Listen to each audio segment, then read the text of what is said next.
If you're looking for a March Madness bracket challenge, look no further. Join ATL Prime Sports 2025 via the ESPN Tournament Challenge app. Just search ATL Prime Sports 2025 for the group name and fill out your bracket today. Free entry and winners receiving a $50 Starbucks gift card. You must subscribe to our YouTube channel and at least one other social media, and you'll just direct message myself, Wayne, TC, or Larry at our ATL Prime Sports hashtag there, and we can get you in the game. Welcome to episode 190 of ATL Prime Sports. I'm JJ Jurjevich. Joining me this evening is our fabulous producer, Wayne Ridenauer.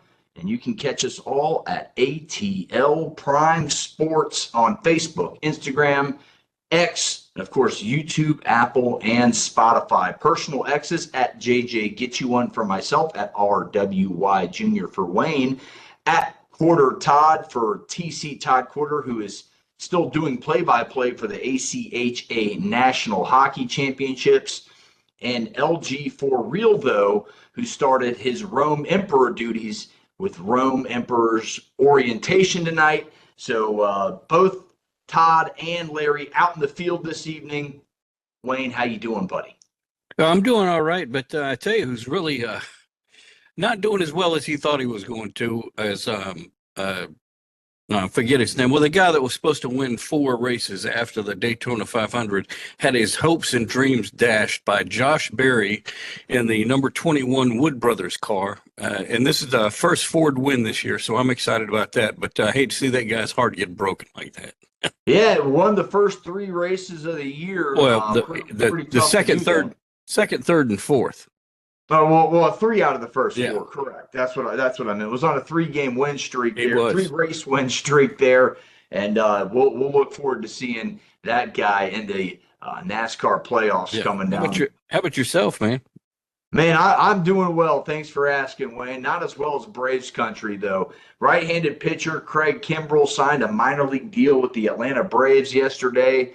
The relief pitcher is back where it all began, and looking to add a few more saves to that 186 total. I don't think he'll be the closer, obviously. Raisel Iglesias has that role pretty hammered down. But when Raisel Iglesias pitches on back-to-back nights, Craig Kimbrell, if he is healthy enough, he could add on to that total, maybe get 12 or 13 saves would be a huge number for the Atlanta Braves this season. But welcome back, Craig Kimbrell. Glad to have him back. Love to see guys start their career and end their career here in the A. What's on tap for today's show? We're going over our brackets for this year's ATL Prime Sports Bracket Challenge, and that's it. We're just knocking out the brackets, doing a whole show on it, and let's tip this thing off. The field of 68 is set, and March Madness is in full swing. We will go over our brackets and reveal our Final Four and much more, again, right here on ATL Prime Sports. And as always, if you like the content, folks, give us a thumbs up, give us a like, a subscribe on YouTube, and you can catch us all again at ATL Prime Sports on Instagram, Facebook, and X. And again, guys, right now, Tournament Challenge, please sign up. ESPN Tournament Challenge app, search ATL Prime Sports 2025 if you're still looking to join a bracket challenge. Last of the play-in games are currently underway. The 16 seed game is already tipped off with Mount St. Mary's versus American University, and the 11 seeds are waiting and gearing up for their game. That's Texas and Xavier for the last play-in spot. So that's a little news and notes, and let's have some fun with those news and notes.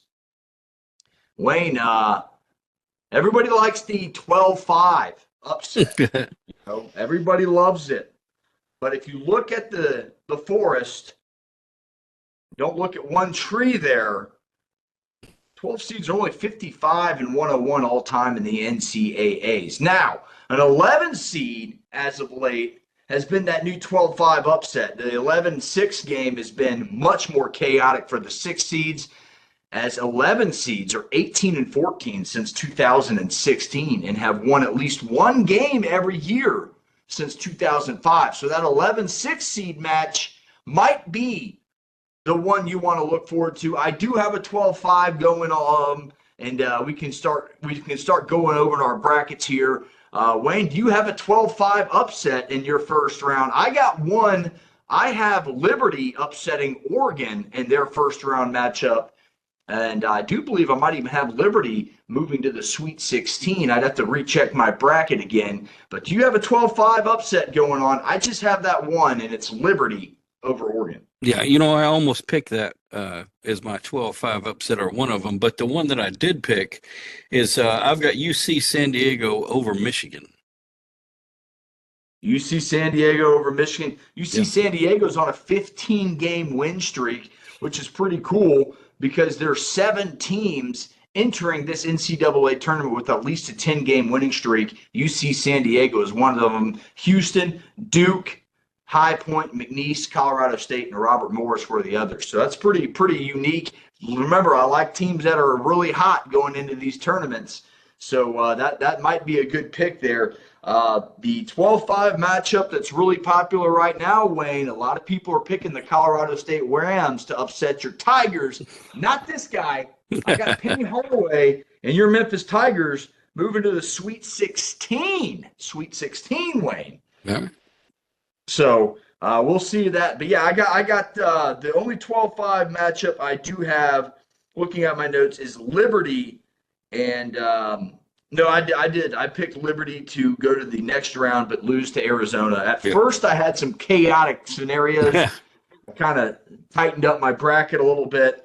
But yeah, I have Arizona going and winning against Liberty in the second round, my 12-5 upset of the tournament. So you always got to pick one. There has been a couple where there's been 3 or 4. I think there's been one year where all 12 seeds advanced, and there's been 1 or 2 years where 2 or 3 teams advanced. So that 12-5 upset might not be as popular this year as you guys think.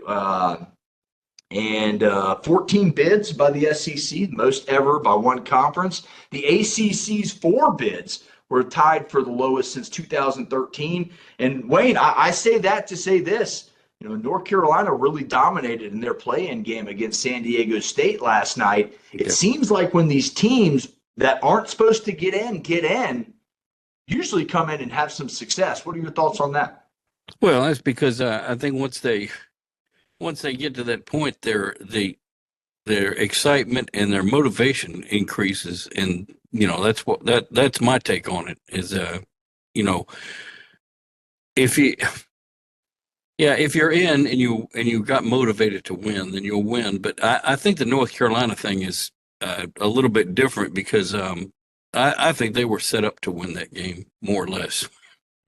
Yeah, I think North Carolina is a really good team. They're in the top 50, top 30 in that defensive category.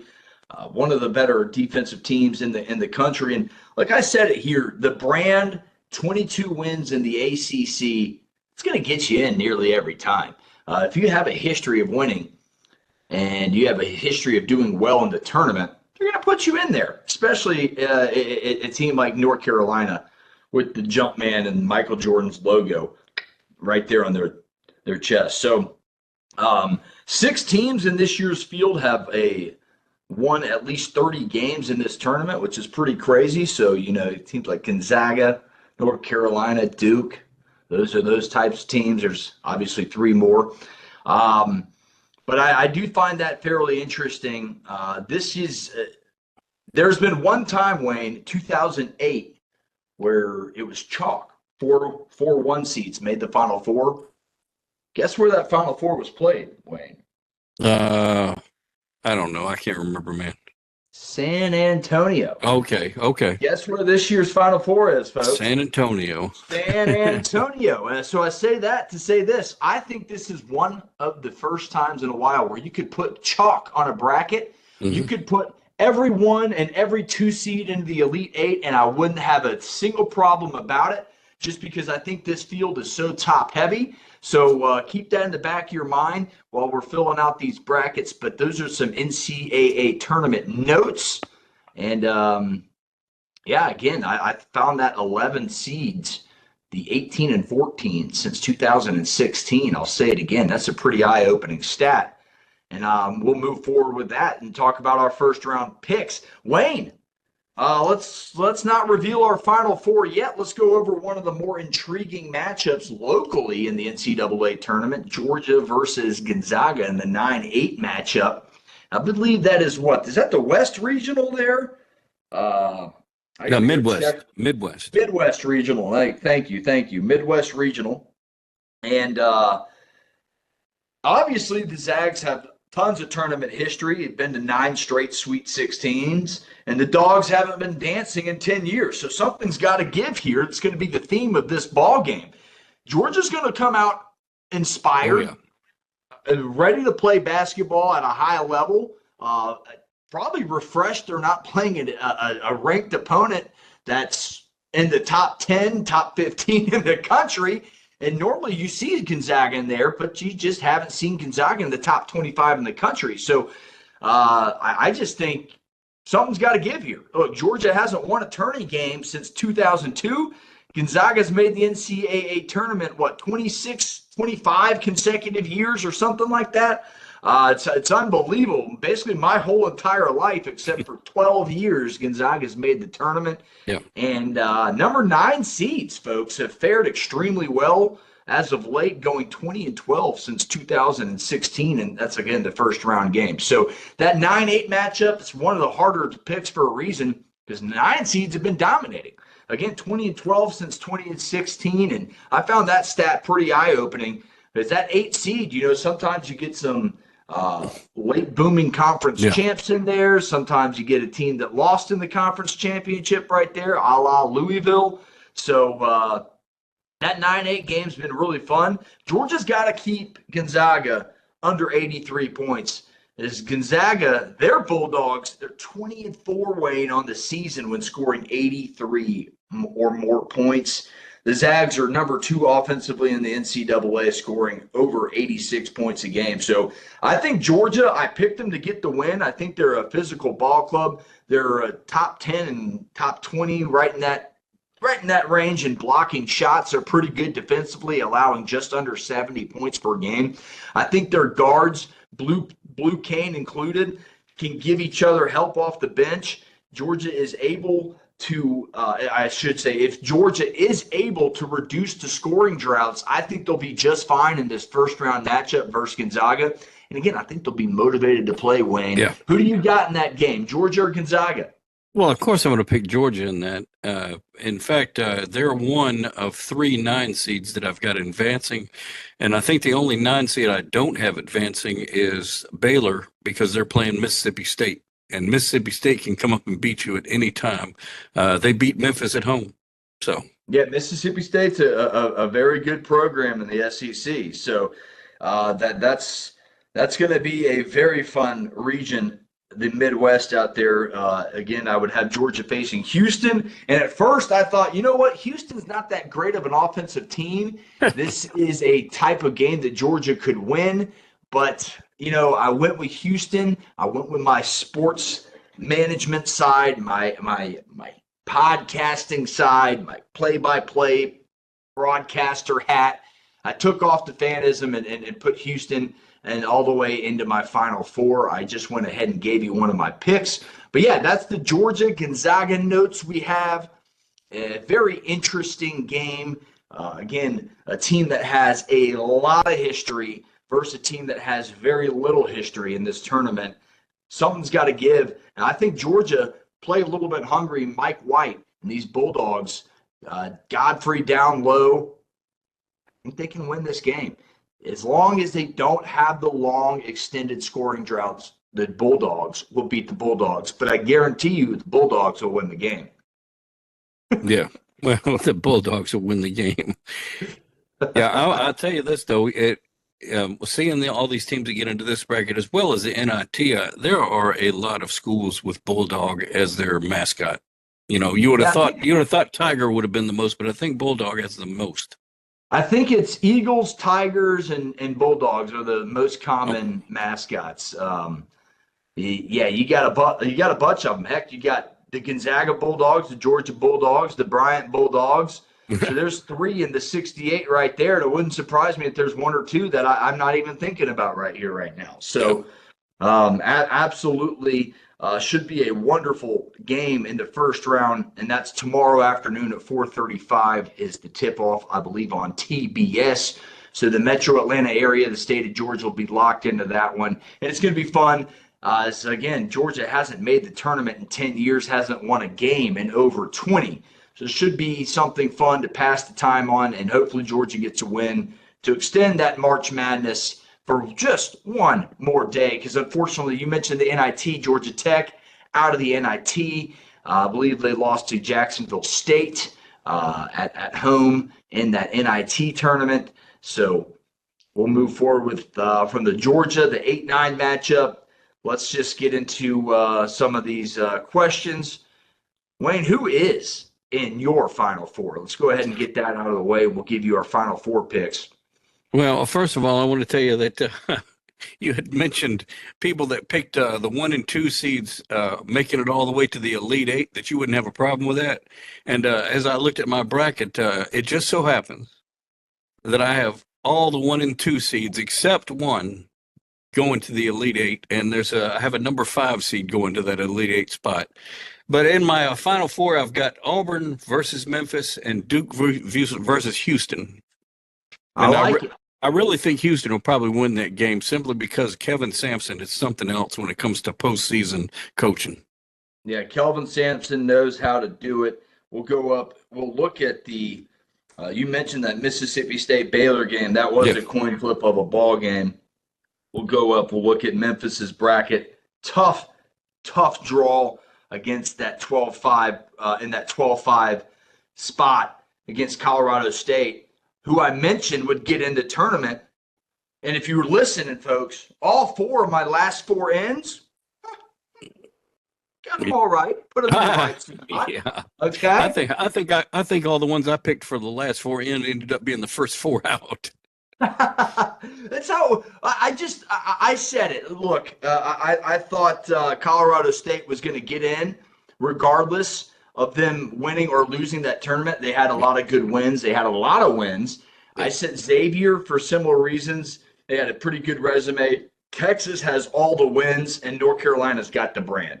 So I just wanted to tip my cap to myself there, pat myself on the back. I never really do that, but I was pretty impressed with myself with getting that one right. But yeah, Memphis, you look at their bracket, Wayne, they win their first round matchup game. If they win their first round matchup game versus Colorado State, they'll most likely play Maryland, who has a tough mid-major in Grand Canyon, who gave every little bit of trouble. And I believe they've won a first-round game, Grand Canyon has. So Maryland versus Memphis in that second-round game, and I do have your Tigers moving forward. And if they can get over the hump of Florida, I think you have a really good shot, Wayne, of getting your Tigers to San Antonio. Well, the biggest some history comes back into play here. Yeah. Because that's where Memphis was last in the Final Four. Right. And lost to what was that? Kansas. Kansas. You don't want to talk about that game. Well, that game was full of bad calls. That's all I'm going to say. Or bad, and not just bad calls by the refs, but by the coach as well. I really think that Calipari could have done a little bit better coaching there in the last 2 minutes of the game. But called a couple extra timeouts during these. Yeah. During these transitions, I think instead of leaning on the defense, call an extra timeout before possession, things like that. Absolutely. But, I looked at Memphis Road there, and not only do they have to play Florida, but the game after that, I've got them playing St. John's, and I really feel like St. John's may be a bigger challenge than Florida. It may be. St. John's is really good, but these Dogs took care of St. John's, so they are beatable. Yeah. And they played in a Big East conference, which is pretty strong. Yeah. But it's not what the SEC has played. No. So I feel like Florida. Get past the Gators. I think the Tigers have a real good shot at getting to that elite that Final Four in San Antonio. So you got those 4. Larry and I share the same Final Four. We share Houston playing Who do I? Houston playing. Excuse me. Um, got a brain cramp here. Got Houston playing Alabama and Auburn Okay. playing Florida in my Final Four. And Larry's got the same thing, and we didn't quite get Todd's as he is busy doing the ACHA hockey. Right. I'm sure we'll get his either next week, and we'll inform you, or hopefully Well, by tomorrow he gets there's plenty of time before the Final Four happens. Yeah, so we get another pick in. But yeah, that's my Final Four. I'll tell you why I like Florida. They've won 12 of 13 games coming in the NCAA tournament. They're third in the country in scoring, over 85 points a game. They're third in rebounding, so they're really physical team. They reduce the amount of second chance points when they're on defense, and they give themselves a lot of second chance points with those offensive rebounds that they're able to grab. Walter Clayton Jr., over 17 points a game and 4 assists per game. Head coach Todd Golden in his third year, second straight NCAA tournament appearance. They just won the SEC. So last year they lost to Colorado in a shootout, 102-100. So I like this team. Again, hungry, ready to put last year behind them and make a run. And we've seen when Florida makes a run, they have had a lot of success in this tournament in just recent years. And look, they're back-to-back champion, kind of like UConn. So prior, go ahead, Wayne. Oh no, I was just agreeing with you there about Florida. It used to be that between Kentucky and Florida, those were the two big SEC teams that had the great basketball. But now it's about all of them. Yeah, it's unbelievable. Florida, Georgia made the tournament, Texas at the bottom there. And, someone was talking, how do you think LSU and who was the other team that didn't make it? It was LSU and Arkansas. South Carolina. Okay. And how do you think they feel? Like, man, every team but us made it. Yeah. Well, I don't think Arkansas made it, did they? No, they made it. Arkansas snuck in there. So every team but 14 teams out of 16 made it, most ever. Oh, well, why I had Tennessee in over Houston for a while just because they played so well in the SEC tournament. Ziegler, Rifle Rick Barnes, head coach there. They have some history. They've just never been to that Final Four hump. But I just think Houston defensively, second best team in that category, allowing just over 58 points per game. Look, Houston's so good, Wayne. They held 9 teams to under 50 points. They held West Virginia, who was snubbed from this tournament, to under 50 points. Kelvin Sampson, as you mentioned, just a complete winner as a coach. And they won the Big 12 Conference Tourney. So 30 wins on the season's nothing to bat an eye at. 4 players that average double digits on this Cougars team, so they can get the ball to anybody and get that bucket when needed. And again, the defense of this team is just unbelievable. I think they're poised to make a run. I like Auburn. Bruce Pearl in his 11th season already, which has just flown by. When I said that to myself, I go, 11th season already, Wayne. My goodness, he's been there for a while. 4th year in a row, the Tigers have made the NCAA tournament. 10th best scoring offense in the country, 83 points a game, a little bit more on average than that. And they're second in the NCAA in blocked shots per game. So Auburn can protect the rim. I always say teams that can end runs when they're winning and extend runs when they're trying to close out a game are the best teams and the scariest teams in the tournament. A team that can block shots like that and score and transition is very scary. So I like Auburn in the Final Four playing Florida. Houston playing Alabama. Best scoring offense in the country, 91 points per game. Best rebounding team in the country. So similar reasons why I like Florida. I like Alabama. They reduce opponents' second chance points. They give themselves those second chance points opportunity, and that allows you to stay in games or, again, end that run, extend that run, and get teams really, Alabama, who has Nate Oates, who has Final Four experience just last year. Nelson has Final Four experience just from last year. Sears, a great player, is coming around. Had a little bit of a slump They need him to get back up and play top-notch point guard for them. But those are the teams I like. They got to get back to playing a little bit more physical brand on the defensive side of the ball. But I like Alabama a lot, and I like the teams in the SEC who have been battle-tested.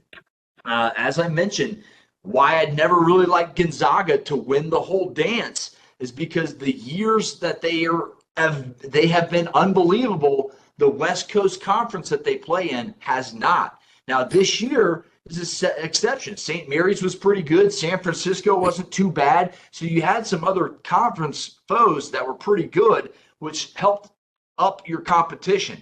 So I take that to the SEC this year. Again, you had 14 teams make the tournament.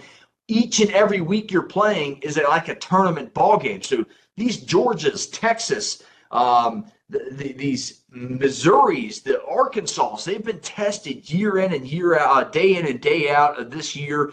And I really stuck to that. As you've been watching our show for about 3 or 4 weeks now, we've really been getting into basketball. I like the toughness of the SEC. So I got 3 SEC teams in Houston in my Final Four. And right now, I have Florida cutting down the nets. I like Golden, the ferociousness on the sidelines. He coaches with intensity, and Florida's playing with all 8 cylinders revved up to the max. So I like Florida to cut down the nets in this thing. That's my Final Four. Wayne, who do you have cutting down the nets, buddy? You going with your Memphis Tigers? Of course I'm going to go with Memphis cutting down the nets. What are you kidding me? How can I not? Then what's funny is after that American Conference win, they cut down the nets there, and even the last home game they went ahead and cut down the nets because it was senior night. So they've already got practice cutting down nets. So I don't think they're going to have any problem. You had mentioned Houston and Alabama. One of the things about Houston that if you haven't watched them play often, and I have because he used to be in our conference, is Kelvin Sampson really, really knows how to work those referees in a way that I don't think Nate Oates has learned how to do yet. Yeah, and you talk about your Memphis Tigers. They're one of the better offensive teams in the country. 80 points per game. That's 37th in the country. Yeah, do not look at their turnovers though. Yeah, don't look at those. But they're a good offensive team, and when you have the ability again to score and create offense like Memphis does, it gives you an opportunity. The American Athletic Conference isn't what it used to be when Houston and Cincinnati were big time names in that conference. But they have gotten into the tournament, and we all have seen Memphis had plenty of success in this bad boy. So not a bad pick. I don't mind it. Again, Larry and I have probably very similar sentiments since we share the same exact Final Four. Yeah. And didn't see who he has cutting down the nets. We'll get to that when Larry is back on the show. But that's our Final Four. Let's go from that. Let's talk. You know what? I have a little bit of a suspect of who TC will pick to win the Final Four. Who do you think? I think he's already got Michigan State picked to win it. That's just going to be my prediction. So that's my prediction about his prediction. So Tom Izzo and a team that was picked to finish in the middle of the pack of the Big Ten just coaches them up and keeps them going. That's a good guess, Wayne. Again, folks, you can catch us at ATL Prime Sports on Instagram, Facebook, and X. Please like and subscribe to our YouTube channel at ATL Prime Sports there as well. And search ESPN Tournament Challenge ATL Prime Sports 2025 if you're still looking for a bracket challenge. Yeah, all right, I think we're going to have that bracket challenge link below too. Yeah, we'll put that down low if you're watching the YouTube. What 9 seed or lower do you have going the furthest? Like I said, the only 9 seed that I've got going, I've got 3 of them going to the next round, but after that, nothing. And it looks like I've got either Texas or Xavier going all the way to the Elite Eight. And I think that's the one that that's an 11 seed, and I think that's that's the lowest seed I've got going the farthest, and it's because I feel like Xavier and Texas have a lot of basketball DNA, not only with their team and their coaches, but with the environment of those two schools. I mean, if you ever want to see a really good boxing match, go see a Xavier Cincinnati game. Yeah, I tell you what, the seed that I have going the furthest is the 11th seeded Drake Bulldogs. All right. There we go. Another Bulldogs. I forgot about Drake. But yeah, I got the Bulldogs going down to St. John's in the Sweet 16. I got Drake upsetting Texas Tech in the second round. And I obviously have Drake beating one of the few teams I have losing in the SEC, which is Missouri. But I like Drake because they're the best defensive team in the country. They also have 30 wins. They are also one of the better shot blocking teams in the country as well. So Drake, out of the Missouri Valley Conference, has had a lot of success in that conference. Let's see if they can transition it to NCAA success. So that's my farthest. But I mentioned it. I wouldn't be mad at if anyone put 1 and 2s all the way across the board in the Elite Eight, because I just think this tournament is so top heavy. I don't think you're going to see a lot of upsets this year. I think I've got one big upset, and it may be because I've just got a problem with this school, and it may not be based on any type of watching their games this year or not. But I've actually got Troy beating Kentucky in the first round. Sun Belt Conference. Not a bad pick. Troy was held to under 50 points by that Houston club. So Houston held a couple of these tournament teams to under 50 points, which is pretty interesting. And I said shot blocks. I didn't mean that. I was just, for Drake, it's just defensive.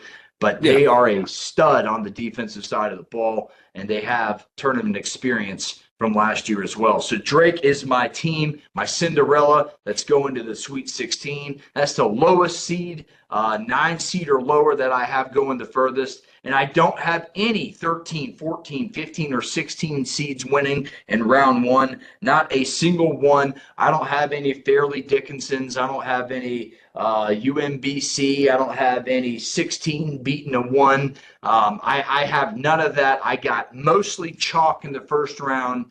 And sorry, folks, if you wanted a Cinderella bracket, but I'm not that guy. I got 0. I got nada. No teenage seeds in this tournament are doing nothing. Do you have a 13, 14, 15, or 16 winning on day one, Wayne? Yeah. Well, you've got Troy beating Kentucky, but you just mentioned that, and it's just it's not too late to change your pick on that. I don't want you to be embarrassed by picking Kentucky, especially given the fact that they are Kentucky. Yeah, a Georgia guy should never have to pick a Kentucky team. And that's not a bad pick, Wayne, because remember Kentucky got beat by Golke in Oakland, that Michigan team, the team Oakland out of Michigan. He hit like 15 threes and beat Calipari in Kentucky and kind of sent Calipari packing. So Kentucky does have trouble in the first round. They haven't gotten out of the first round, like 4 out of the last 5 tournaments? Yeah, that's a first-year coach, too. Yeah, that might not be a bad pick, Wayne. That might be something to look forward to. You may have nailed it on the head, but the best chance at a teenage seed moving on to day 2 in the tournament. I like your pick, the Troy Trojans, one of the better defensive teams in the country, top 30 in that category-ish. And I said they'd win that Sun Belt Conference, them or South Alabama, because of that defense. So, and again, a defensive team like Bryant, who plays Michigan State. They are one of the best shot blocking teams, one of the better defensive teams in the country. They could give Izzo some trouble. So look out for teams like that. I wonder if Izzo has ever lost a first round game, because I don't remember him ever losing a first round game. I don't think it's been many. I heard that stat the other day. I think it was 1 or 2. He has not lost many in the first round. And that's recently, of course. I'm sure he's had less success early on in his career, but recently I don't remember it. Yeah. I still thought one of the coolest things in statistics, Wayne, was Tom Izzo.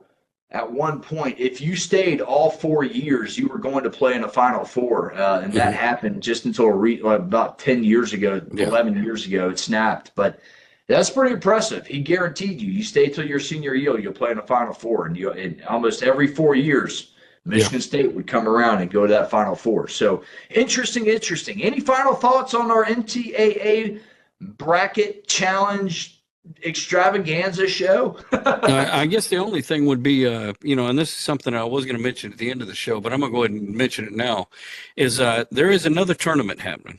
It's the NIT tournament. And if you look at some of the schools there and their records, there are some schools in that tournament who have actually better records than are in the big tournament here. So don't sleep on that NIT tournament. There's a lot of great games going on over there. Absolutely. Yeah, very good games. First round always held at the home site. I like that. Georgia was in it last year. Again, we mentioned Georgia Tech. Their season, unfortunately, came to an end Monday night, but in that NIT or Tuesday night, whenever it was. But, don't sleep on those other conference or college basketball postseason tournaments. They are pretty good television. We'll move from that to our final thought. That will wrap it up, man. Pretty short and sweet show tonight. Again, if you want to join the bracket challenge, ESPN Tournament Challenge app, search ATL Prime Sports 2025 for the group and fill out your bracket. You are welcome to join our bracket challenge. Yeah. Larry, out, TC out. So it's just two final thoughts. Wayne, I'll let you tee it up, buddy. Well, my final thought is going to be a non-sports final thought. Tomorrow, my wife celebrates her birthday, and we had thought about going out to eat somewhere, but we decided that I would fix her spaghetti because the spaghetti meal is one of the more popular ones around the house here. So tomorrow we're going to be having spaghetti and celebrate my wife's birthday. I'm not going to tell you how old she is, but she is younger than I am. Well, happy birthday, Kim, and enjoy that spaghetti and enjoy the tournament, Wayne. We are 1 week away from Major League Baseball opening day. I know the Dodgers and Cubs played a short little series in Tokyo. We're 1 week away from MLB opening day, and I cannot wait for Major League Baseball to start, especially with the news of Craig Kimbrell, the news of Spencer Strider pitching extremely well in his first outing, having 6 strikeouts and facing 8 batters, no hits. So I am excited about Braves baseball. Enjoy the tournament. Enjoy the madness. For Wayne in Memphis, I'm JJ right here in Lilburn, Georgia. Stay tuned until next week, where we'll talk about our first round woes or golds. But again, enjoy the show. Enjoy the content. Give us a like. Give us a subscribe. We'll see you next week. Get you one. Bye-bye.